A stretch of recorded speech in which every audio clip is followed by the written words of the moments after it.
Hello. Hello, we can hear you. Yeah. Hi. Who am I speaking to? Is that Kareem?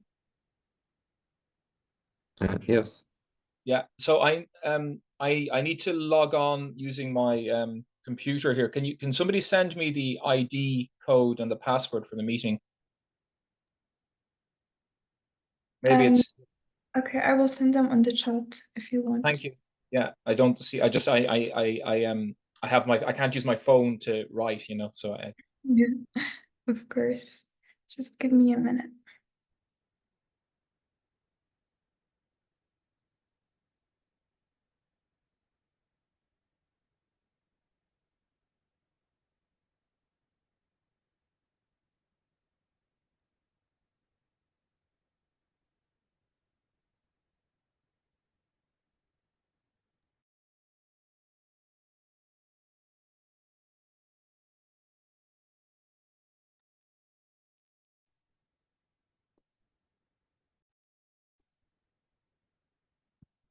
okay, I'm looking for the chat. Sorry, I'm very slow. It takes me a while to find anything here. You guys are all younger than me, so you grew up with this technology. I'm older and it takes me longer. Right, right. I see it. Thank you. Okay, give me a moment and I'll log in on my laptop here and I can write mathematics. How are you all today?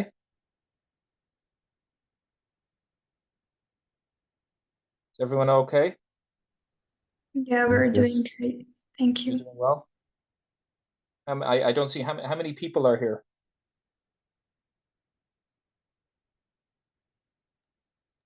There is 9 participants. 9. Okay, great. We sort of got cut off last week. I think the meeting was only booked for 1 hour, so I think once the hour ran out, it cut off. Yeah. So I'm now joining. I think I'm joining in 2 places. I hope that doesn't matter. Recording in progress. Okay, so maybe what I'll. Oh,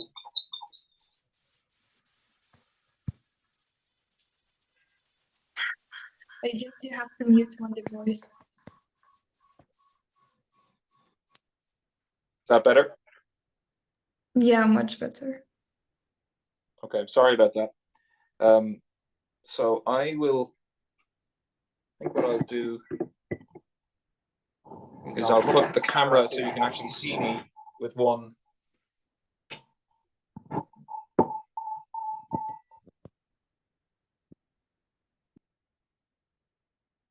Okay. Now that's better. So I've turned the phone off and I'll just stay. You can still hear me, everybody? Yeah, we can. Yeah, great. Okay, so good to see you all. Salam alaikum. I hope all of you are well. Before I talk about any more mathematics, how did things go last week? I mean, could you understand me? Was it clear? Was it useful? I think it was easy. Okay, so we should do something a bit more difficult, should we? Yeah. Okay, well, what I want to do is I'm going to carry on a little bit. I have some more interesting things to tell you, so I'm going to finish just what I was talking about and move on to something a bit more difficult, I think.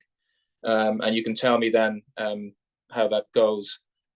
So I need to, just as we're talking, I want to find, I have the page that we were on that I was writing. So I have to try and remember where we stopped because we stopped suddenly. So I think I have it here. Let me try to share the screen with you.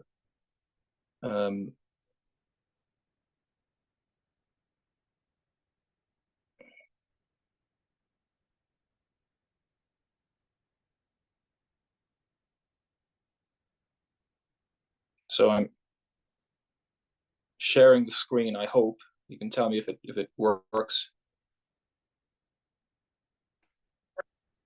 Yeah, I can see the screen. Right. So let me go back here. Can you see the writing? So I think this was the last thing I wrote. I had just done some example of finding inverse elements for complex numbers. But maybe I'll just to warm up, and I know this is probably a little bit easy, but let's just warm up for a second and we'll do one more of these. And then I want to talk a little bit about the geometry, and I want to get to some questions about higher dimensions, dimensions 3 and 4, which I think will be a bit interesting and new for you. Okay, so let's just take a quick example of kind of writing. So you remember that the complex numbers that we were dealing with, we're talking about numbers that take the form a plus b times I, such that a and b are real numbers, and I equals the square root of -1.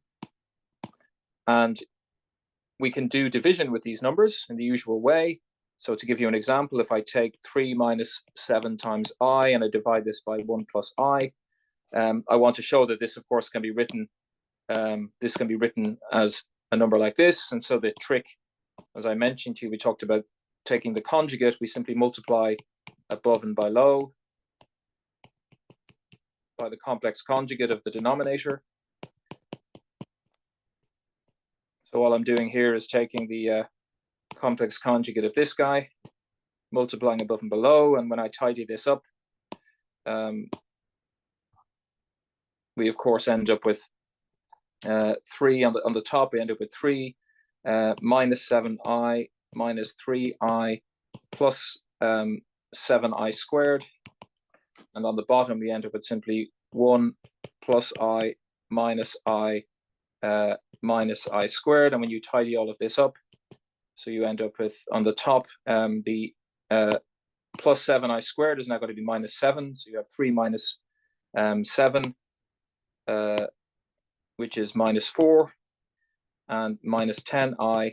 And then underneath we simply have, so this bit disappears, and so we simply have 2. So this is -2 minus 5i. So that's how it works. That's just a quick warm up to remind you how these things go.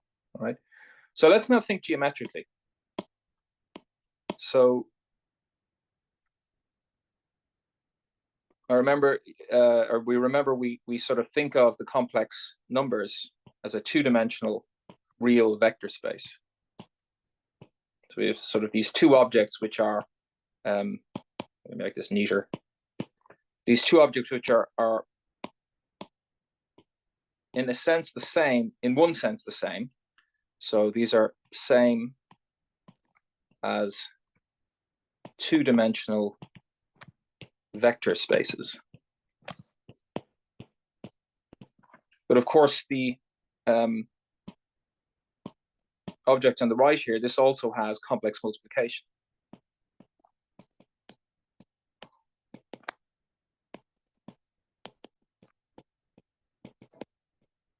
So that's something extra. And so if we take, for example, say, some complex number, which we can think of as a vector. So you can think of this over here as simply a, b. This is simply a comma b. And if we multiply this by some other complex number, say here, c plus di. So this is some other complex number here. So we have a multiplication times c plus di.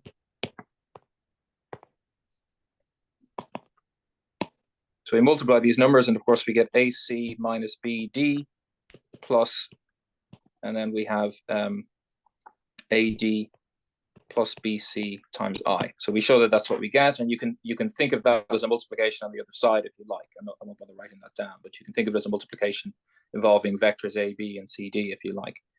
But I want to try and understand this geometrically. So is there a geometric interpretation? That's the question. So let's try and get to that with just a simple example. Okay, let's take a very simple case. Just do multiplication by I. By the way, please, if you have any of you have questions, please just tell me, just interrupt. You don't have to, be polite. Just shout at me. That's fine. Okay. So example. So multiply by I. Okay. So if we just look at the complex plane, oh, sorry, that was very, redo that, make it neater. Okay, and let's just say, I mean, we can, so let's just take the case where a plus bi equals, let's say 1 plus I, and c plus di equals I, right? So we have the first vector here. So there's 1 plus I, and then we multiply it by I. So I times 1 plus I is of course equal to, the I squared will give you a minus 1 plus I. Okay, that's what you'll get. So you'll end up over here. This is minus 1 plus I, if you multiply this by simply. So there's I. So that's what we multiplied by. And so you can see that what seems to be happening is the multiplication is moving, it's rotating in a sense, one number all the way around. In fact, if you were to do another version of this, let's try a different color here. Let's take, say, 1 plus a half I. There's 1 plus 1 half I. So what's I times that? So I times 1 plus 1 half I. So this is going to be minus 1 half plus I. Okay, and so now you'll end up with, I'll do it in maybe in a dotted line, but maybe something like that. Okay, so this is, this one here is minus 1 half plus I. And you can see in both cases, look, we have 90-degree angle here. We also have a 90-degree angle there. Okay, so in general, so we have I times A plus BI. So this is going to give you minus B plus AI. And this is 90-degree counterclockwise or anti-clockwise rotation.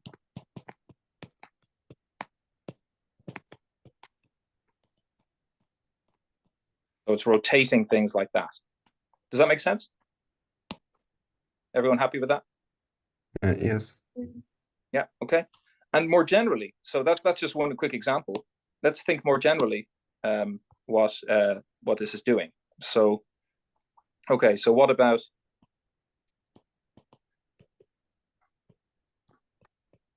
what can we say about A plus BI times C plus DI? Okay, so suppose you multiply everything by this number here. What is it doing? Okay. So do any of you have any thoughts on that? Anyone want to make a suggestion how we would interpret this?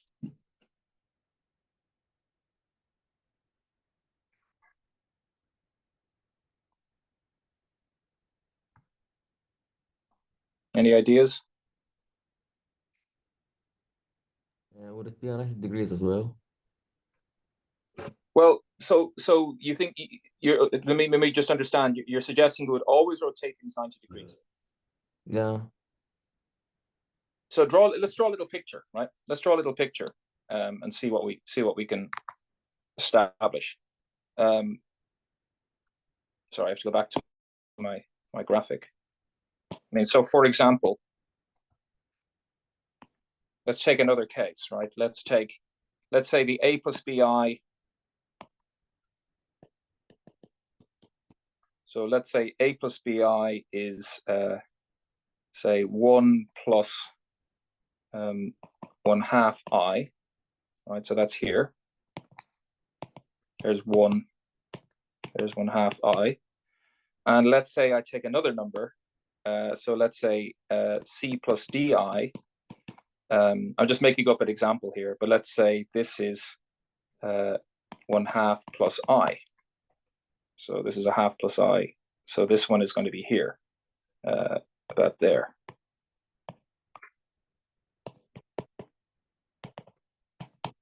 Okay. So now what happens if we multiply? So 1 plus 1 half I times 1 half plus I. So this is going to be 1 half. Okay, here, then you're going to get a half I times a half is plus a quarter I. And you're going to get plus I And then finally, you're going to get minus 1/2 because this last bit here, you'll get a -1 appearing. Okay.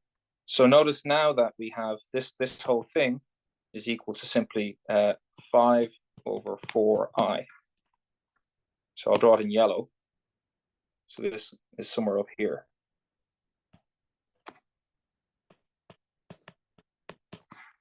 Okay.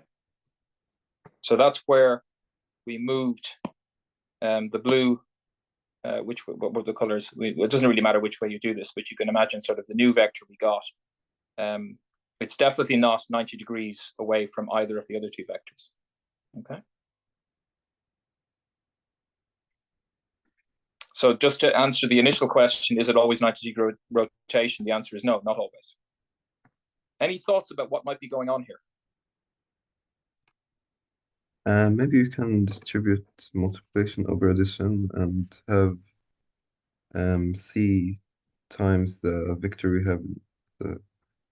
You're correct that you can and certainly distribute multiplication over addition. That is true. That is true. But how does that help you geometrically? I'll maybe have I'll have the initial vector multiplied by D, I mean C, and Yeah. another vector that is the same vector rotated 90 degrees counterclockwise, multiplied by D.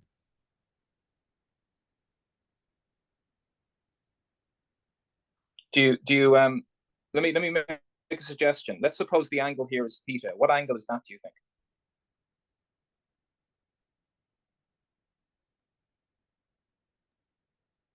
So I want you to think it's what? What was the question specifically? What is this angle? It's the angle to get the distance of the vector. Yeah, so it's the angle between the two vectors, right? Do you know what it is in this case? Well, maybe we'll come back to that question in a second, but I want you to think about angles here. So Okay. there are two things going on. So two considerations.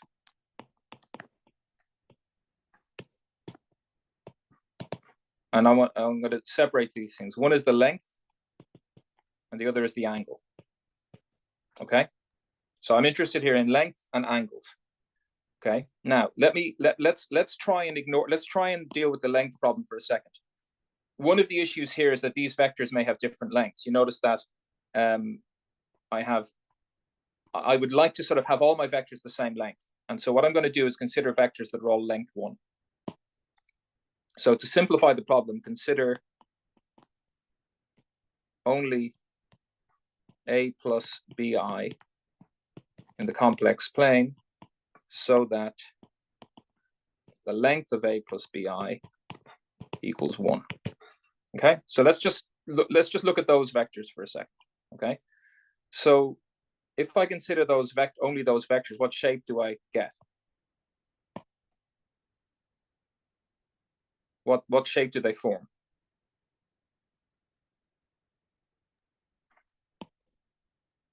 It's a circle, isn't it?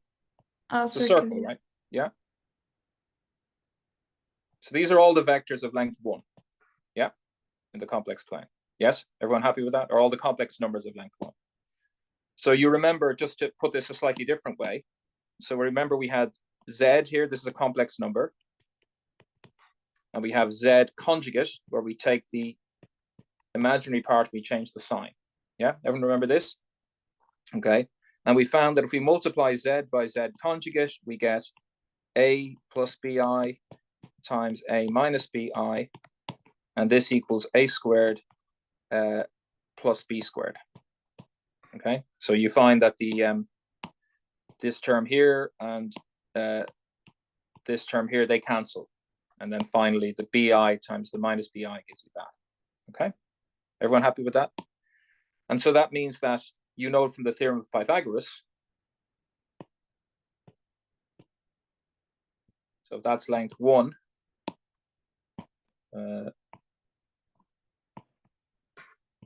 so there's a and there's b, there's a plus bi. So you know that the length of z is the square root of a squared plus b squared. That's the theorem of Pythagoras. And this equals the square root of z times z conjugate. And in particular, in this case, this is equal to 1. Okay. So another way of writing this is to consider all vectors. So the unit length, or length, unit means length 1, complex numbers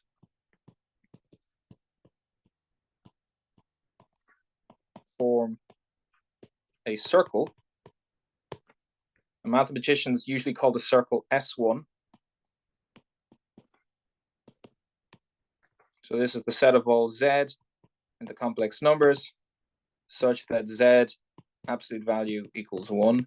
Or if you prefer to write this, this is the same as z in the complex numbers such that z times z conjugate equals 1. So you can write this either way. Okay. Now, if we only work with those numbers, we notice something very important. If you take a plus bi in the circle, and you take c plus di in the circle, so we take two of these and we multiply them, a plus bi multiplied by c plus di,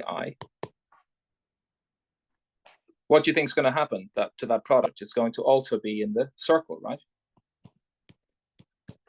Everyone agree with that? Okay. How would you prove that statement?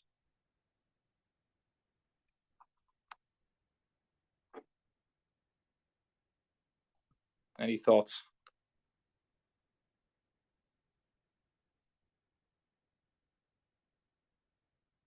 Well, there are a few ways of proving it. Let me give you a hint.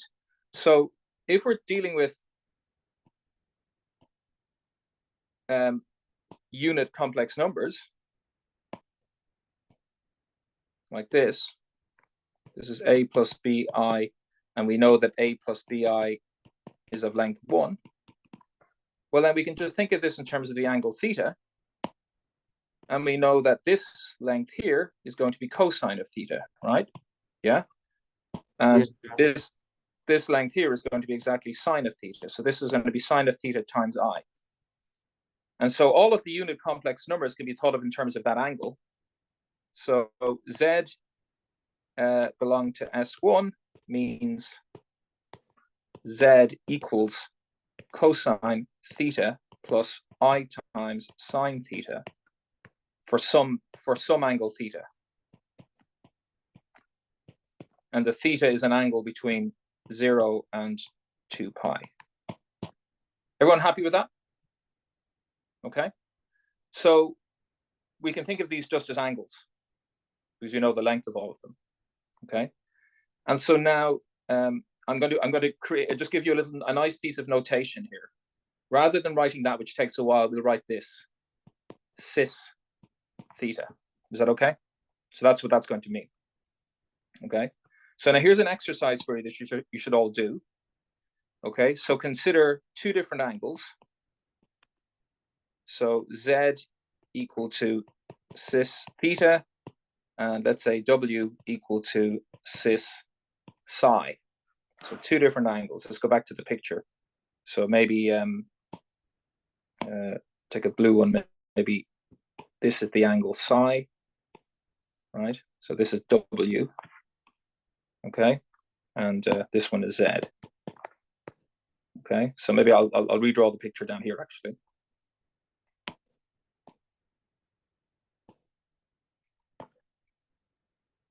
So we have two of these. So we have z, which equals cis theta. There's theta. And we have, say, w. There's psi, which equals cis psi. So it'll exercise for you. Compute z times w. Okay, so this equals cis theta times cis psi. Okay, and what does anyone have any idea what you think you might get?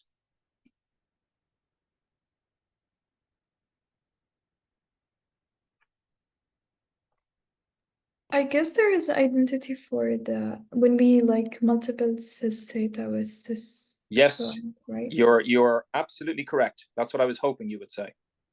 So okay, I won't do all the work. I'll let you guys do this yourselves as an exercise. So I'll just put in here work, right? You have to do some work, but you will end up getting cis of theta plus psi. Okay, that's what you'll end up getting. It's really wonderful.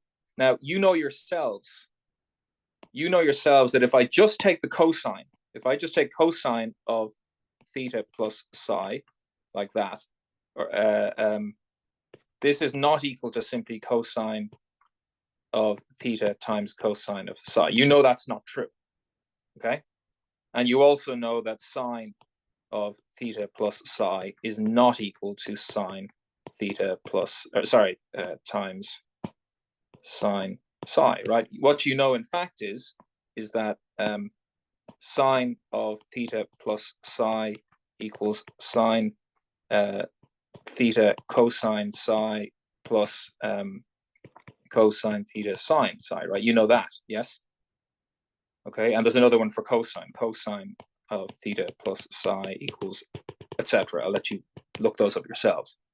Okay, so this is very important. These are not equals, but strangely, when you combine the two in the complex form, so what's really strange is that cis theta times cis psi.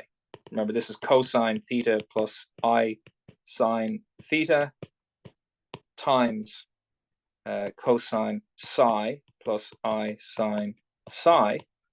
That, when you do the work, you have to do the work yourselves, is exactly cis theta plus psi. So you have to show that using these identities here, that's what you end up getting. Okay, does that make sense? So that's true. I'll let you guys play with it. But if I go back to the picture, you can see now, you have to show this, that what you get back will be this thing. And so you can actually see it on the picture, right? Let me do it in red. You can see this on the picture. You're just going to add up this angle plus this angle, and you'll get an angle, maybe it's out here, right? This is W times Z, and this red angle here will simply be theta plus psi. So you just move around the circle and you can add up the angles and you can see exactly where you end up. It's really beautiful, really a nice geometric picture. So does that make sense? Okay. So if Z has length 1 and W has length 1, then it will always be the case that W times Z will have length 1. And it'll be somewhere else on the circle, and you can work it out from this picture. Yeah. Okay. Now, let's go back up to what I said. I wanted to separate length and angle. We had these two notions that were getting in the way of each other. So one was length and the other was angle. And I restricted initially to length 1, right? I said, okay, we'll make the length 1 and we'll only deal with the angle. That way we didn't. But in general, the complex numbers have different lengths. They might not be length 1. They could be length 10 or length 1,000 or length 1/2, you know? So we have to deal with both. So let me give you, and this is an exercise for you to do, but I want to give you a nice picture here. And so this is the general geometric interpretation of complex multiplication. So question, what if length is not equal to 1? Okay, so here's the general picture. So suppose Z comma W belongs to C. I'll assume here that Z, W are not 0, right?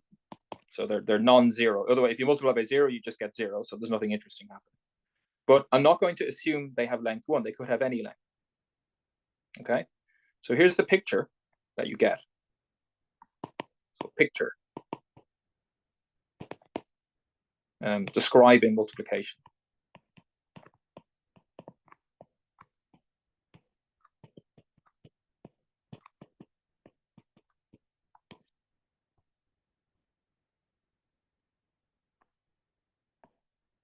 Sorry, I'm trying to hold this in my hand and write with the other hand. It's a bit messy.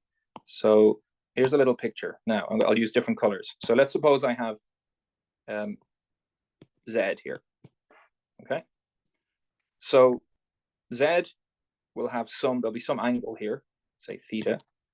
So Z will look like this. There will be some unit length version of Z. Okay.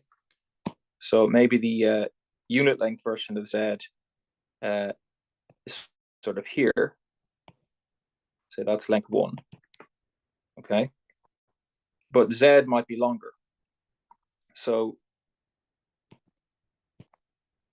I will have absolute value Z times this. Does that make sense? So I have an angle and a length. And people often use R for the length, as in a sort of a radius of a circle. So they might write this as R times cosine, or I'll just abbreviate R times cis theta, where R is the length of Z. So you can imagine Z lives on a circle of radius R. Okay, does that make sense? So you can do this with any complex number. You can think of its angle from the real line, and you can think of its length as the radius of a circle that it lies on. And this angle is usually called the argument, just to give you a bit of notation. So this angle theta is called the argument of Z. It's usually just written ARGZ, like that. And this length R, this is usually called the length or the modulus. That's the fancy word for length.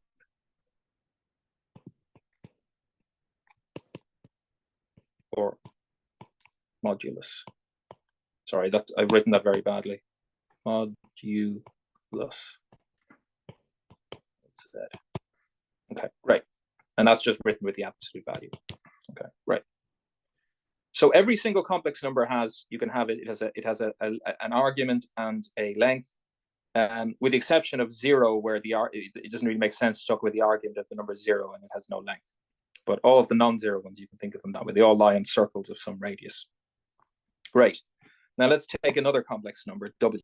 That's just for this purpose of this picture, I'll draw W out here. So there's W. Okay. Now let's think about what it means to multiply Z by W. So the way to think of this is to do the following trick. Think of the number 1 here. There's the number 1. And form a triangle between 1 and Z. So there's a little triangle. Everyone see that little triangle? Okay, so that little triangle, you can see the angles, and you can see that the angle theta now is actually in here. That's the angle theta there. Okay, and I'm going to form a new triangle. Okay, so does everybody understand what I mean by similar triangles, first of all? If you've seen this in geometry, similar triangles. So essentially what I'm going to do is I'm going to associate the 1, okay, there with my W. Now, W may be longer or shorter than the 1, but I'm going to associate with that line. And I have to scale my 1 by a certain amount, right? So this W here, this equals, you can imagine as W times 1, okay? So I want to rescale 1 to the length W to move it there. And then I move the rest of the triangle in a corresponding way. So I now move this line here, the Z, and it's going to end up rescaled by W up here. And this is, oh, sorry, trying to move the picture. This is WZ here. So it's corresponding to this line, and it's kind of, you're moving it around to get there. And then finally, this line here is now moved to that point there, and I get a new triangle. And these are similar triangles.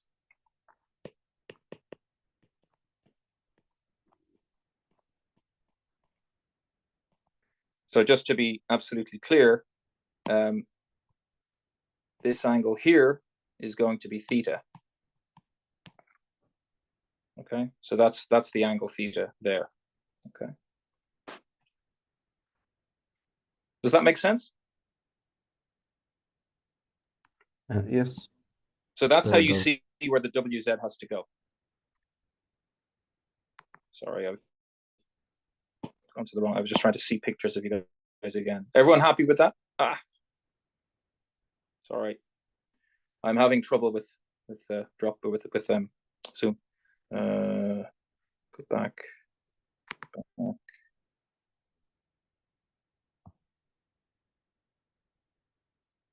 Back to meeting.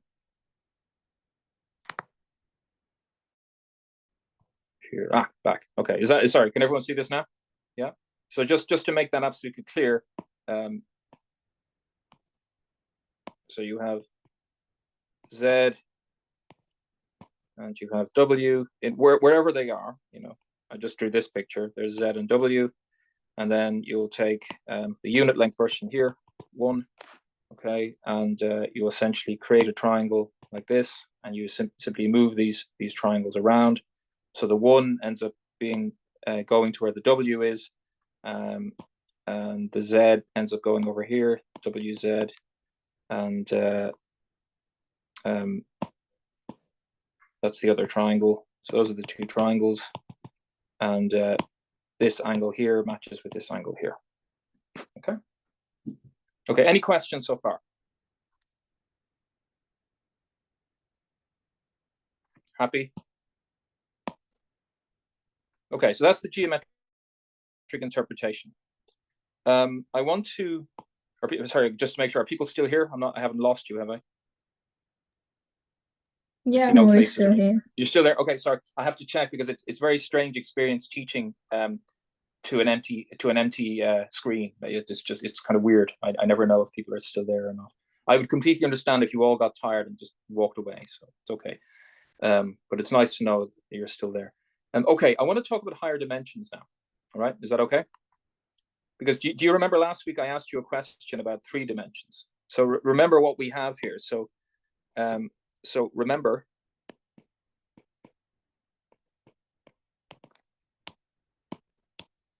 C has a multiplication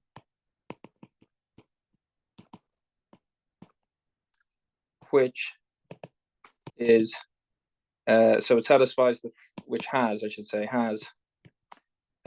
So remember, it has an identity. That's the element 1. Okay, it's associative. So in other words, if I take Z, I should say, times W times X, and I multiply them like that, it's the same as going Z times W times X, right? Associative. There are inverses. So in other words, for every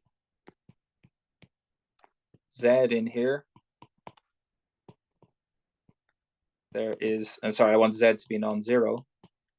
There is Z to the inverse, so that Z times Z inverse equals Z inverse times Z equals 1, right? That's the inverses. And finally, it's commutative.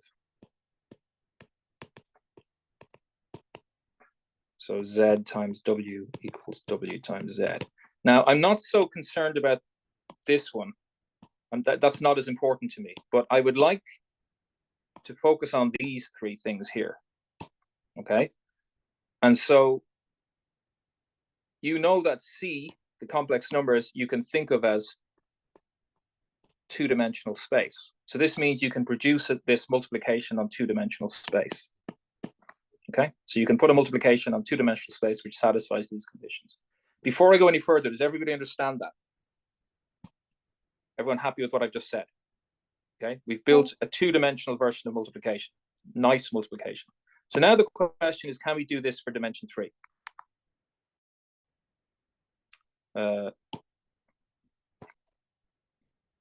So can we build such a multiplication for three-dimensional space. Oh, sorry. As I spoke to you, my pen ran out. I have to stop and there we go. For a three-dimensional space. Okay. Does that make sense? Does the question make sense? Yeah. So what's the answer? I had a few suggestions last week. Any thoughts? I don't think so. Okay. What would your candidate solution be? What would you suggest? I'm not very sure. Well, I'm going to leave the blank for a second. One suggestion I had last week was the cross product. First of all, does everybody know what the cross product is? Or does anybody not know what the cross product is? I think yes. Okay, well, why doesn't somebody explain what the cross product is first?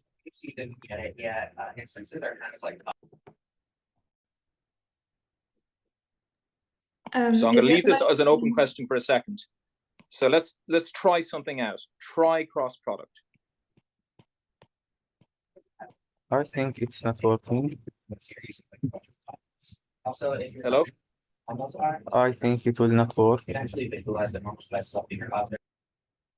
I think we've two people talking at the same time. So I'm going to tell you what the cross product is first of all, or unless anyone wants to help me.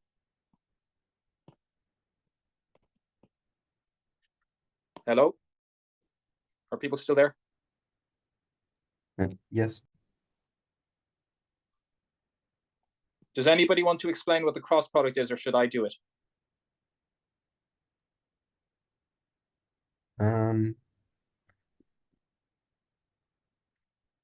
Okay, maybe I think it's hard for people to speak through this. So let me tell you very quickly what the cross product is for people who don't know. So suppose I take a pair of vectors in three-dimensional space. Okay, so this is the first vector. Let's call it Z. So this will have coordinates, let's say A, B, and C. And here's the second vector. Let's call it W. And this has coordinates, it doesn't matter, let's say E, F, and G. Okay, so everyone happy with that? You've got two vectors in space. Yes? We want a way of multiplying these vectors.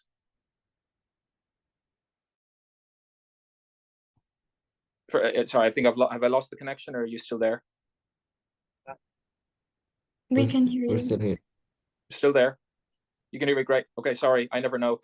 It cuts out sometimes. Okay, let me go back. So I've got these two vectors. Now, I want to produce a new vector. It's going to be called Z cross W. Okay? And I'm going to define it in the following way. So it's got to be a unique vector. Okay, and here's how it's going to be defined. First of all, I don't want, just to make this a little bit easier, I'm going to assume that neither Z or W are the zero vector. So these are not the zero vector 0, 0, 0. Otherwise, this gets a bit confusing. So let's just, for right now, pretend they're not the zero vector, okay? So they both have lengths. So length of Z, okay, which is written as this, absolute value Z. This is given by the formula A squared plus B squared plus C squared square rooted, like that. Okay, you've all seen that before, yes? You all understand that. Yeah. So put a question mark here. Okay, so that's the length of Z. Can you see there's an angle between Z and W? Some angle here, theta.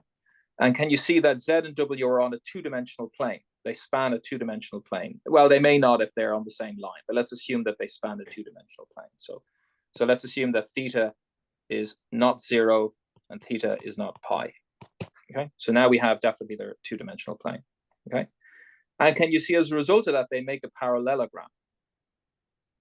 So we get a parallelogram here. Parallel.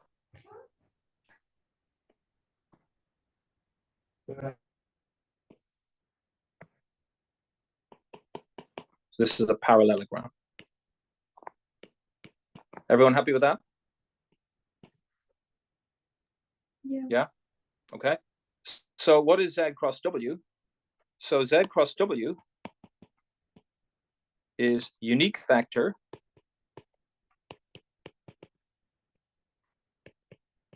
satisfying the following properties. One, the length of Z cross W equals the area of the parallelogram.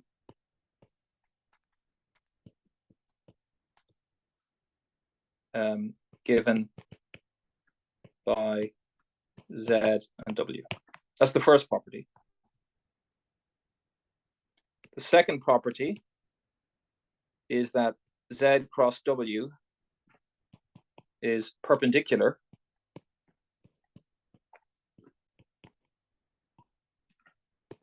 to the plane given by Z and W. Okay? Is that enough to determine a unique vector?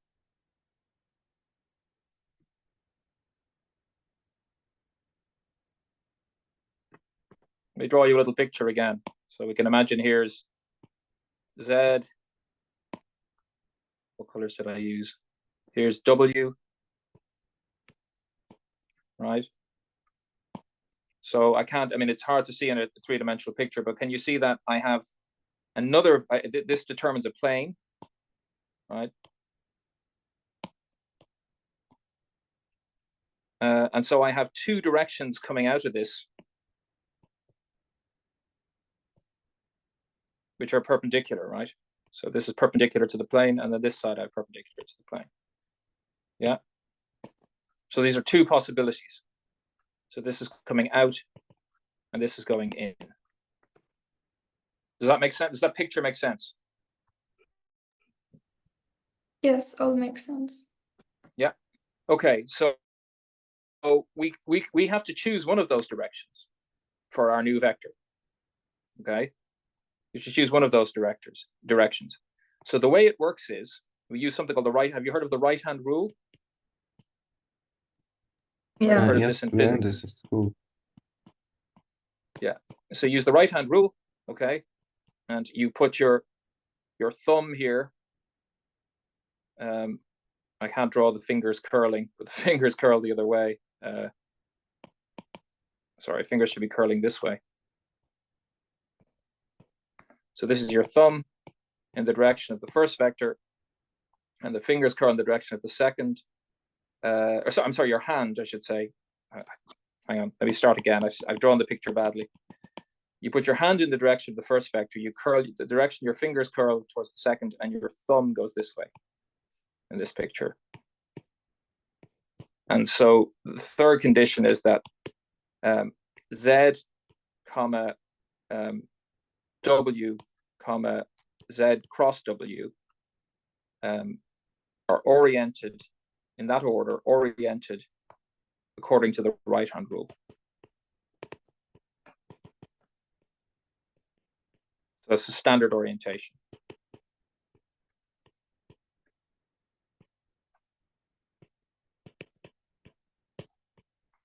So that gives you a unique vector. I'll do it in yellow. Going in this picture to be that way, Z cross W. So you know its length, you know its direction. So that gives you a unique vector. So that's the cross product vector. Okay. So that's a way of multiplying vectors in three-dimensional space. So my question is, does it satisfy? So does cross product Z cross W satisfy the conditions: identity, associativity, inverse? Does it satisfy those conditions? What do you think?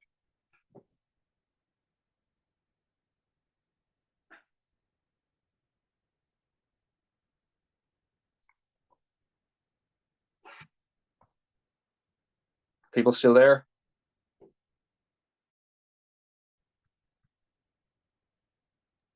Yeah, we can hear you. Okay, so what do you think? What do you think, Lean? Do you have any ideas? Does it work? I guess inverse will work, but I'm not sure about the identify in the second one. Well, let's try a couple of examples. Let's just have a look and see. Let's try and get a feel for this, okay? So let's try an example. So hold on a second now, sorry.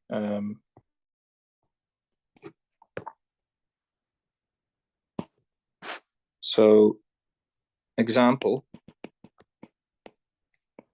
So I'm going to redraw this picture.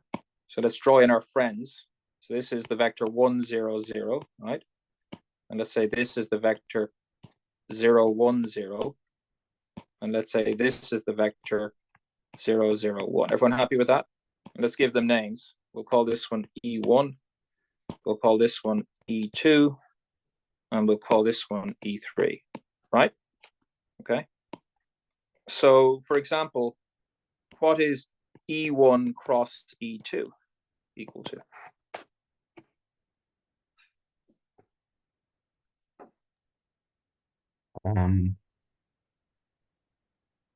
It's the determinant of the matrix. Just look at the picture. Don't think about determinants. Just look at the picture. Okay. What's the rule, right? You want the new vector to be perpendicular to the first two. You want its length to be the same as the area of the parallel. What's the parallelogram you have here? It's square. Okay, E3. Yeah. E3. So the new vector has to have length 1. Yes. It has to be perpendicular to the plane spanned by the other two, and it has to satisfy the right-hand rule. So what do you think it is? E3. Yeah, exactly. E3. Makes sense? You don't have to think about determinants or anything. You can just work it out directly like this. Use the picture. Yeah. What is E2 cross E1? Same as E1 cross the E2. Are you sure? Think about the right-hand rule. No, we have an angle. Think about the It's right-hand minus rule. E3, right? It's minus E3. Yeah. Exactly. See, it doesn't quite, it's not, so this tells us straight away that this multiplication is not commutative. Now I told you that we're not too worried about that. It might be very hard to get a multiplication that's commutative, but straight away you know that cross product is not commutative. That's okay. What about associative? So here's a question for you. What's E1 cross E1? Isn't it 0? Yeah, it's the 0 vector. Okay, because it is the parallelogram you get is degenerate, has length 0. Okay, parallelogram has 0 area, so you know straight away it's 0. Okay, so now let's think about associativity. Remember, what's associativity? Associativity is that Z times W times X, if I multiply this way, is the same as, sorry, for a cross product, I should say. Well, for any multiplication, it should be Z times W times X is the same as Z times W times X, right? Yeah. So does that work with cross product? Well, try E1 cross E2 cross E3. If I put the brackets here, sorry, I made a mistake. E1 cross E1 cross E2. If I put the brackets here versus E1 cross E1 cross E2. Are they the same? No, they aren't. No, they aren't, because this one on this side equals E1 cross E3. And E1 cross E3, you can work out yourselves, is equal to minus E2. I'll let you check that yourselves. But on this side, we get 0. 0. Cross E2, which equals 0, right? So can you see that the cross product is not commutative? Or sorry, not associative. So cross product is not associative. Okay. You'll find that there's no obvious identity element. You could try to make one up, but so no obvious identity. And it also doesn't satisfy the inverses.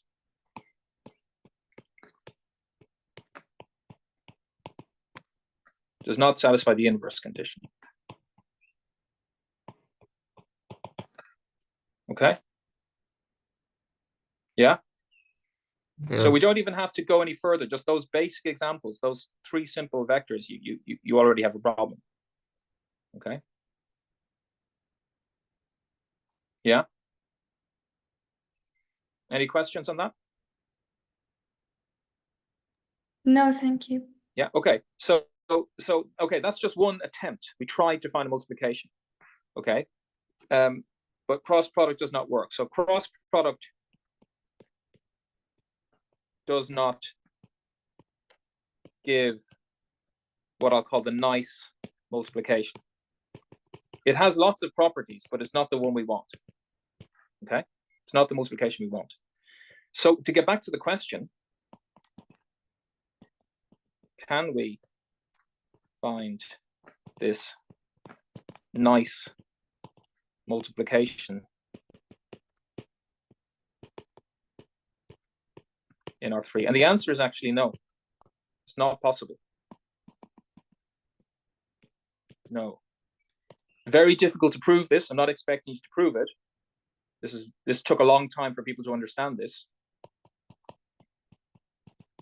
Difficult to prove.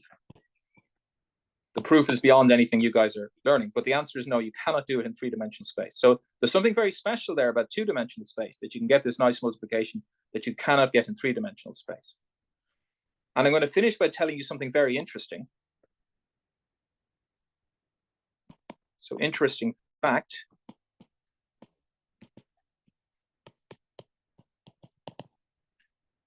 There is a nice multiplication in four-dimensional space.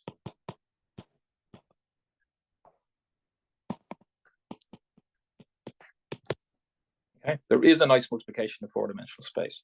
And I've run out of time, so I'm not going to be able to define it here. But that's the last time it happens. It's not commutative. It has the other properties, but not commutative. Okay. So I'll talk, if you're curious at some other point, I can tell you about it, but it's known as quaternionic multiplication. I'll let you look it up. Quaternionic multiplication. And it has some similarity to the cross product in three-dimensional space. It's a kind of a four-dimensional version of the cross product. And it does have, but not commutative, but it is associative, and it does have an identity, and it does satisfy the inverse condition called quaternionic multiplication. And it's due to actually an Irish mathematician, W.R. Hamilton. You can look him up and learn about the story of quaternionic multiplication. So you only get this in dimension 1, dimension 2, this is the complex numbers, and dimension 4. And the version of the complex numbers there are called the Hamiltonian numbers or the quaternion numbers. And this is after this guy Hamilton. And that's it. Okay, there's nothing else. So it's a very important and powerful theorem that you only get in these dimensions, and it's very difficult to prove. We're not going to do anything like the proof of it. I just wanted you to be aware. Okay, any questions?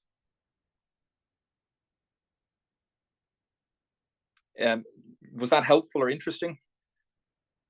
Yeah, it was. It was interesting. Yeah. Okay. Well, look, we're almost out of time, and I know this is going to shut down. So let's aim to meet next week, and I'm going to try and have some sample problems that we can work on together. Okay. And then I think John, my colleague John, is going to take over, and he's going to talk about something else with you. Mark? Yeah. Can I come in here? Yeah. I thought I was going to start next week on a separate thing, but you want to No, if you want to start, I mean, I might put some problems up in the meantime. Right. For students to work on, but if you want to start a new topic next week, but I'll be present if students have questions. Okay, that seems fine. So I thought I would just mention what I thought I would work on next week, which is basically the theory of whole numbers. So there's a couple of topics: division of integers, parity of integers, writing integers to different bases, the prime numbers, unique factorization, and then congruence. Now, I probably won't get all of that done. That's quite too much, but some of that. So maybe I'll put some of those topics into the chat, and Sure. they haven't got the manuals yet, but I mean, Wikipedia is always a good source if people want to Great. look things up. So I'll put a number of the topics that I'm thinking of covering next week into the chat, if that's okay with everyone. That's good. I'm sorry. I realized I was still sharing. I'll put my face back up.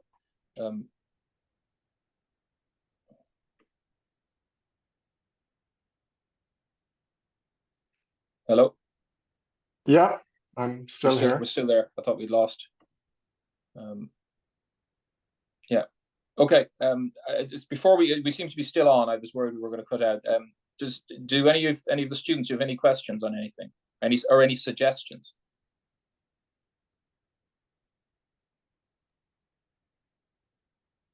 Is there a way to prove that there's no other nice multiplication for r squared? For r squared? Yeah. That's a very good question. I think there are proofs. I think it's Dedekind's theorem. Yeah, I think so. Yeah. So Dedekind is a German mathematician, and he was working around the end of the 19th century. And I think he basically showed that you could only have nice multiplication in dimensions 1, 2, 4, and 8, but you don't get associativity. Yeah, so I didn't mention dimension 8 because you don't even get associativity there. You get what's called octonionic multiplication there. But I think it's Frobenius, John, not Dedekind. Oh, sorry, you're right. Yeah, it's Frobenius. Yeah, Frobenius. And in fact, there's been recent interest in physics in quaternions, and the dimension 8 multiplication is called octonions. And they're even stranger than what Mark was just describing. Yeah, if you look up, I think it's Frobenius, but you can look this up, and that proves that you only get, they're the only places you get it. Now, your question was, is the multiplication in dimension 2 unique? Yep. That's an interesting question. So you're looking for a classification of two-dimensional division algebras. I off the top of my head, I'm not sure. I think it is unique, but I'm not completely sure about that. What I would say is, if you think about, so you were talking about the complex numbers, right? Yeah. How unique that is. Well, here's one point you can make, that taking the complex conjugate of a complex number gives you another copy of the complex numbers. So just reflecting in the real line, it preserves the multiplication and the addition of complex numbers. So you could think of that as a separate way of having a multiplication on the complex numbers. Now, it's essentially the same, but it's a symmetry of that structure. Yeah, I think, I mean, I don't want to give an answer directly because I'm not completely sure. It's a very good question. That's one you should look up, and I'll look up as well, and we can revisit it next week. So the specific question is, how unique is the multiplication on the? So I guess to be technical, we're looking for division algebra structures on R2. So the complex multiplication provides a division algebra structure on R2. So the question is, are there others, or is that the only one? Yeah, exactly. I think it. Is that a fair restatement of your question? Yeah, exactly. Okay. I think the short answer is it's the only one, apart from the fact that you have this this symmetry, which is taking a complex number z to its complex conjugate z bar. Yeah, and that's my understanding as well. I think it's pretty much morally unique. I think there may be some trivial ways you can manipulate it a little bit, like John was saying, but I think basically it's unique up to some very simple equivalence. But I don't remember. I haven't thought of this in years, and I don't remember, so I'd have to look that up for you. Okay, thanks. Okay, but that's an excellent question. Thank you. Sorry I couldn't give you a better answer, but that's a good question.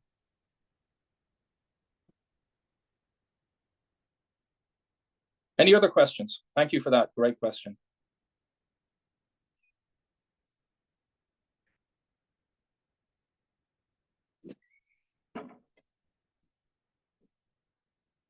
That's it? Nothing else?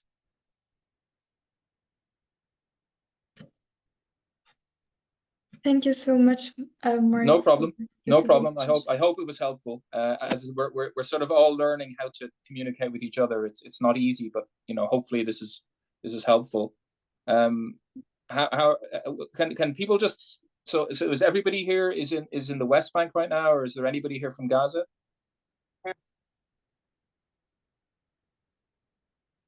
We're all from the West Bank. All from the West Already. Bank. So we Already. don't have anyone from Gaza this week. There's one No. participant in that is from Gaza, but like he just watches the recorded stuff. Okay, is he have you been in any contact with him? How is he? Yeah, I think he's pretty fine. Is he in Rafah? I'm not sure about it. I will ask him if you want. Yeah, just curious where he is and how he's doing. Yeah. Okay. Thanks for asking. Yeah. Well, send my best wishes to him and to all of you. So most people in Ireland are very sympathetic to the Palestinian cause, so we care a lot. Appreciate Thank it. you, we really appreciate it. Okay. Well, look, let's agree to meet next week. If you have any suggestions, or if it's too easy, or I'm talking too fast, whatever it is, just tell me. I don't mind. I just want to. It's hard sometimes to know because I don't see you when it's not like we're in the classroom together. It's difficult to know if people are understanding or. But if you can just send me suggestions, I'm happy to hear them, and we'll meet up next week at the same time, if that's okay. Yeah, sure. So Mark, Yeah. just in terms of making sure that everyone can hear and all that, maybe the best way of doing that is if one person is monitoring the chat. Yes. So because the speaker, it's kind of hard to keep track of. Yeah. So maybe at the time. Lean, would you mind doing that? Would you be willing to do that? Yeah, of course. Yeah, if you can kind of be the advocate, right? So if you can monitor the chat, and you can please interrupt me, just tell me, you can just speak up and just say there's a question in the chat, or tell me that there's a problem. It would be really helpful. Okay. I'd appreciate that. Yeah, I will do that, of course. And you can interrupt as much as you want. I don't mind. It's nice to hear voices, Yeah, okay, I'll do that. Thank you. That's really great. Thank you very much. Okay. Okay, bye everyone. Bye everyone. See you next week. Okay, take care. Bye. Bye. Thank you very much.